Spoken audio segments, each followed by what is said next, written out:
Hello, story lovers. Welcome back to my channel, Madly in Love Part 284.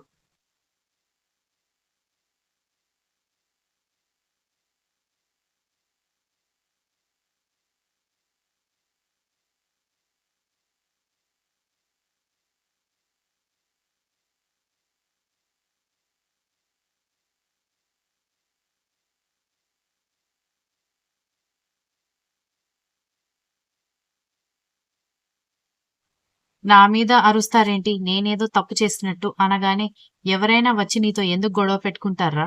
ఇదంతా నువ్వు తెచ్చుకున్న తద్దినమే. పనికి మాలిన పగ ప్రతీకారాలకి పోయి అనవసరంగా నువ్వు పరువు తీసుకుంటున్నావు, మా పరువు కూడా తీసేస్తున్నావు అని అంది.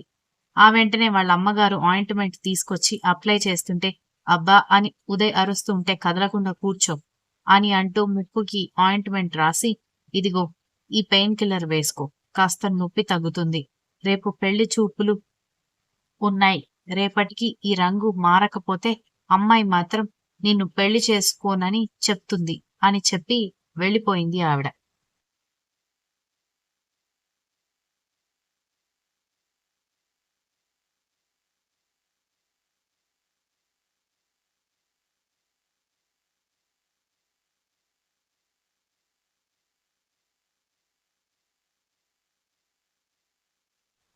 దాంతో ఎలాగైనా ఎరుపు తగ్గించుకోవాలని ముక్కుకి ఏవేవో క్రీమ్స్ అప్లై చేస్తూ నిద్రపోయాడు ఉదయ్.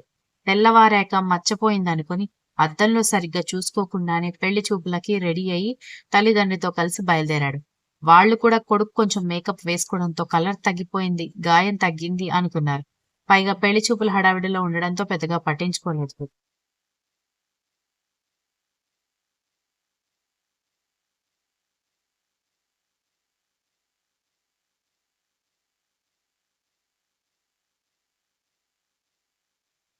'ఉదయాన్నే కర్ణ వర్కౌట్ చేస్తుంటే శ్రీవారు ప్రోటీన్ షేక్ అనగానే వెంటనే థ్రెడ్‌మిల్ నుంచి జంప్ చేసి నీకేమైనా పిచ్చా? జ్వరం తగ్గకుండా నువ్వెందుకు ఈ పనులు చేస్తున్నావంటూ ఆమె నుదుటి దగ్గర చేయి పెట్టి చూసి ఇంకా టెంపరేచర్ ఉంది అని కోపంగా చెబుతూ ఉంటే అతని వైపు కనురెప్ప కొట్టకుండా చూస్తూ కౌగిలించుకుంది. ఓయ్ స్వెట్ పట్టేసింది, దూరం జరుగు అనగానే ఇట్స్ ఓకే, మీ చెమట కూడా నాకు సుగంధంలాగా ఉంటుంది అనగానే చాలు చాలు, బాగా డైలాగ్స్ ఎక్కువయ్యాయి అనగానే అతని కళ్ళు చూసి కళ్ళు ఎర్రగా మారిపోయి రాత్రంతా నాకు మెడిసిన్ వేయడం కోసం నిద్రపోకుండా కూర్చున్నారు కదా అని అడిగింది.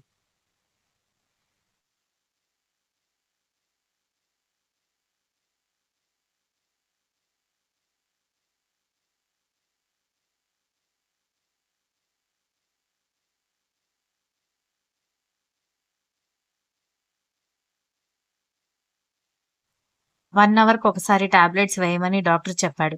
మరెలా నిద్రపోతాను అని అంటూ ఉంటే అయితే మాత్రం రాత్రంతా మేలుకోవాలా అని ప్రేమగా అతని చెంప మీద చేయి వేసి నేనేదో జన్మలో ఎంతో అదృష్టం చేసుంటాను. అందుకే మీలాంటి హస్బెండ్ దొరికాడు. ఎందుకు నేనంటే మీకంత పిచ్చి అని అడిగింది. Don't know but I am madly in love with you అనగానే సిగ్గుపడుతూ చెంపలు ఎర్రబడిపోవడంతో అతనికి ఆమె సిగ్గుపడుతున్నట్టు ఆమె రెడ్ ఫేస్ కనపడకుండా దాచుకుంటూ ఉంది.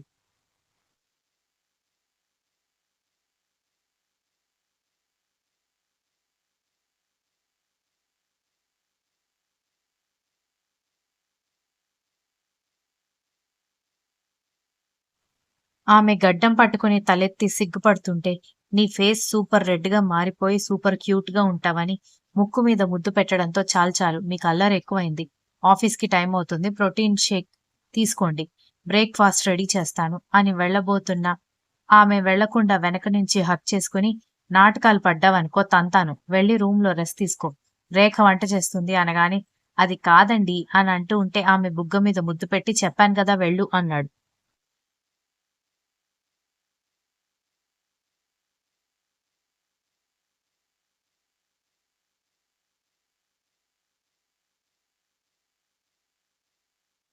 రేఖ బ్రేక్‌ఫాస్ట్ ప్రిపేర్ చేయడంతో దక్షకి బ్రేక్‌ఫాస్ట్ తినిపించి, అతను కూడా బ్రేక్‌ఫాస్ట్ చేసేసి, ఈరోజు అర్జెంట్ మీటింగ్ ఉంది. అకాడమీ టోర్నమెంట్‌కి సంబంధించి. లేకపోతే ఈరోజు నీ దగ్గరే ఉండాలనుకున్నాను. I'm sorry. గంట గంటకి ఫోన్ చేస్తూ ఉంటాను. రేఖ నిన్ను మానిటర్ చేస్తూ ఉంటుంది. కేర్‌ఫుల్ అని ప్రేమగా చెప్పాడు.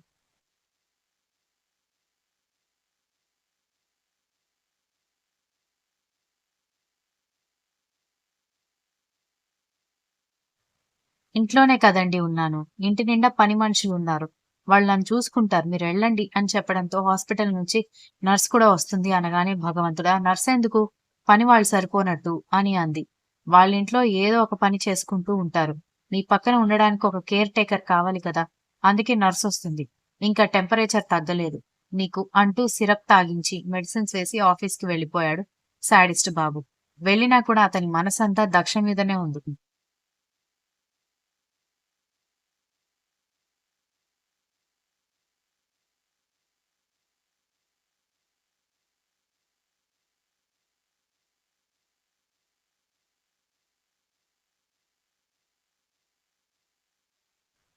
ఉదయ్ వాళ్ళు పెళ్లి వాళ్ళ ఇంటి ముందు దిగ్గానే అబ్బాయిని చూడగానే గుసగుసలు మొదలు కావడంతో అందరూ అయోమయంగా చూసుకున్నారు. లోపలికి వెళ్లి కూర్చోగానే పెళ్లి కూతురు తల్లి కూడా చిరాకుగా ఫేస్ పెట్టుకుని వెళ్ళిపోయింది.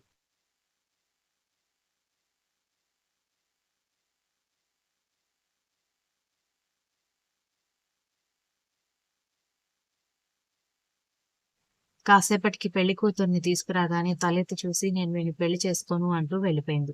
దాంతో ఉదయ్ అమ్మా నాన్న షాక్ అయ్యి, అదేం లేదమ్మా, వీడు వద్దంటుంటే నేను ఫ్రెండ్స్ తో కలిసి బ్యాచిలర్ పార్టీ చేసుకోవడానికి వెళ్ళాడు. అక్కడ పొట్లకాయ కూర పెట్టారంట ఫ్రెండ్స్. వీడికి పొట్లకాయ కూర పడదు. అందుకే వాడికి రియాక్షన్ వచ్చింది అని వాళ్ళ అమ్మగారు చెబుతూ ఉండడంతో ఉదయ్ షాక్ అయ్యి వాళ్ళ అమ్మ నాన్న వైపు చూశాడు.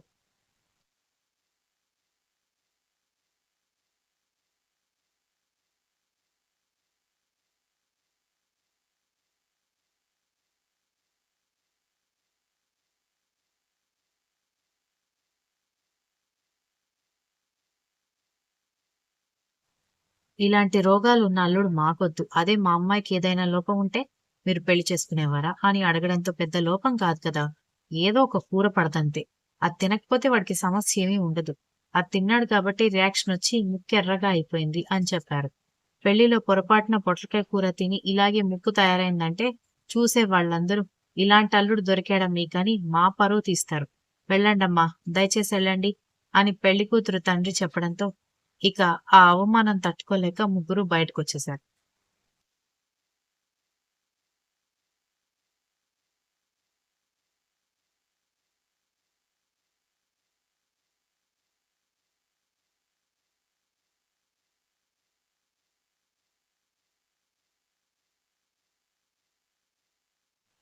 బయటికి రాగానే ఉదయ్ తండ్రి చెప్తూనే ఉన్నాను. ఎవరితో సున్నం పెట్టుకోకురా. అయిపోయినవి అయిపోయాయి. వీటిని నువ్వు మార్చలేవు అంటే వింటావా? మా పరువు తీయడానికే తయారయ్యావు నువ్వు. ఇప్పుడు చూడు పెళ్లి కూతురు నీ మొహం మీద నువ్వు జోకర్‌లాగా ఉన్నావని చెప్పింది. ఇంకెందుకిక్కడ? మళ్ళీ ఇంకొక సంబంధం చూస్తాం తగలడు ఇంటికి అంటూ ముగ్గురు ఇంటికి వెళ్తూ ఉంటే ఉదయ్ మాత్రం కర్ణబాబు వల్ల జరిగిన అవమానాన్ని ఎలాగైనా తిప్పికొట్టాలని ఆలోచిస్తున్నాడు.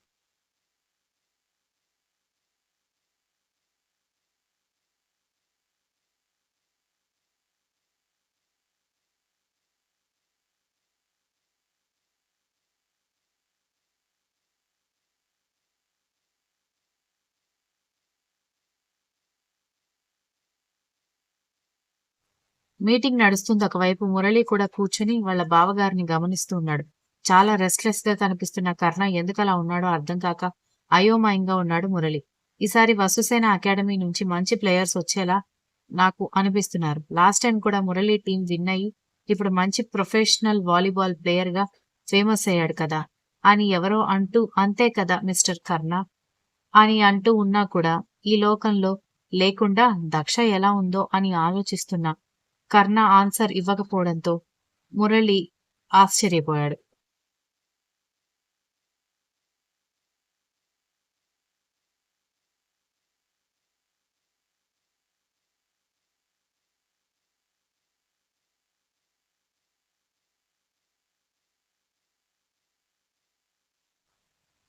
మిస్టర్ కర్ణ మిమ్మల్నే అని మళ్ళీ పిలిచినా కూడా పలక్కపోవడంతో మురళి వెంటనే కర్ణ చేతిని పట్టుకోవడంతో ఈ లోకంలోకొచ్చి ఏంట్రా అనగానే వాళ్ళు పిలుస్తున్నారు బావా అన్నాడు.